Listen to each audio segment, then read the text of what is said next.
అందరికీ నమస్కారం. కూటమికి సంబంధించినటువంటి పార్టీ వాళ్ళు చేసినటువంటి కామెంట్స్ ఏంటంటే, జగన్మోహన్ రెడ్డి గారు గతంలో పాదయాత్ర చేస్తే జనాలు నమ్మారు, కానీ ఇప్పుడు పాదయాత్ర చేస్తే జనాలు నమ్మేటువంటి పరిస్థితి లేదని చెప్తా ఉన్నారు. టీడీపీ వాళ్ళు, జనసేన వాళ్ళు, బీజేపీ వాళ్ళు ఎందుకు నమ్మరు జగన్మోహన్ రెడ్డి గారిని? జనంలోకి వెళ్తే కరోనా టైంలో ఉన్నప్పుడు కూడా మరి ఇచ్చినటువంటి హామీలు ఏవి ఆపకుండా ఏ డేట్ అయితే చెప్పాడో ఆ డేట్కు మరి వాళ్ళ అకౌంట్లలో డబ్బులు వేసినందుకు ప్రజలు జగన్మోహన్ రెడ్డి గారు నమ్మరంటారా?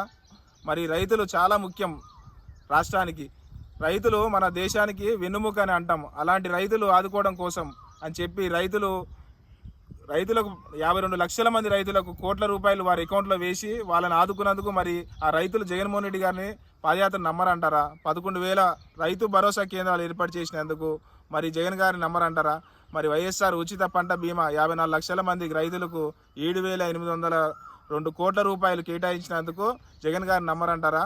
అదేవిధంగా పేదల చదువు దూరం కాకూడదని తల్లుల ఖాతాల్లో అమ్మఒడి పేరు మీద వాళ్ళ అకౌంట్లలో డబ్బులు వేసినందుకు జగన్ గారి పాదయాత్ర నమ్మరంటారా? మరి అదేవిధంగా చిన్న వ్యాపారస్తులు మరి వాళ్ళ వ్యాపారం చేసుకోవడానికి ఇబ్బంది పడకూడదని చెప్పి వాళ్ళకు రుణాలు ఇచ్చినందుకు మరి ఆ చిన్న వ్యాపారాలు జగన్ గారిని నమ్మరంటారా?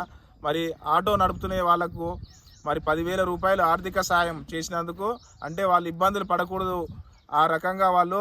అదేవిధంగా వైఎస్ఆర్ చేయూత కింద 45 సంవత్సరాలు దాటినటువంటి మహిళలు కూడా అదేవిధంగా వాళ్ళు సొంతంగా బతికే విధంగా వాళ్ళకంటూ మేము ఒక వ్యాపారం చేసుకుంటున్నామని గర్వంగా చెప్పుకునే విధంగా తలెత్తుకునే నిలబడే విధంగా జగన్మోహన్ రెడ్డి గారు వాళ్ళని ఆర్థికంగా ఆదుకోవడం కోసం ఏదైతే ఆ మహిళలు జగన్ గారి పాదయాత్రకు నమ్మరంటారా? ఇప్పుడు చెప్పండి, మీరే క్లియర్గా చెప్పండి. ఇట్లా అనేది అనేక రకాల అంశాలు ఉన్నాయి. ఇట్లా అనేక రకాల ఆర్థిక సాయం చేయడం కానీ, దాంతోపాటు అభివృద్ధి చేయడం కానీ, నాడు నేడు కింద మెడికల్ కాలేజీలు కానీ, అట్లనే అనేక రకాల జగన్ గారు అభివృద్ధికి చేసేందుకు మరి ప్రజలు జగన్మోహన్ రెడ్డి గారిని నమ్మరంటారా? దేనికి నమ్మరు?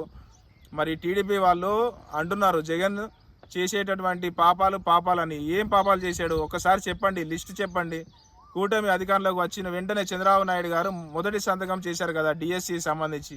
మరి ఆ మొదటి సంతకం పెట్టి ఇప్పటికీ 10 నెలలు దాదాపుగా కూడా అవుతుంది.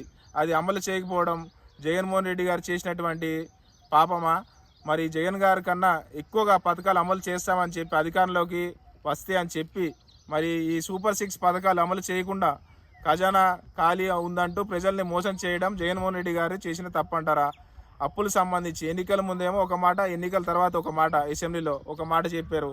మీ ఆర్థిక శాఖ మంత్రి ఒక మాట చెప్పారు. మీ రాష్ట్ర ముఖ్యమంత్రి గారు, ఇప్పుడు మన రాష్ట్ర ముఖ్యమంత్రి గారు ఒక మాట, మీ పత్రికల్లో ఒక మాట. ఇట్లా పొంతన లేనటువంటి అబద్ధాలు చెప్పడం జగన్మోహన్ రెడ్డి గారు చేసినటువంటి పాపమా? మరి ఇదే విధంగా పుణ్యక్షేత్రాలు కోట్లాది మంది మరి పూజించేటువంటి శ్రీ వెంకటేశ్వర స్వామి ఆలయాన్ని సంబంధించి లడ్డు కల్తీకి సంబంధించి తప్పుడు ప్రచారం చేసి వాళ్ళు మనోభావాలు దెబ్బతీసి విధంగా అనేటువంటి ఒక జగన్మోహన్ రెడ్డి గారు చేసినటువంటి పాపమా?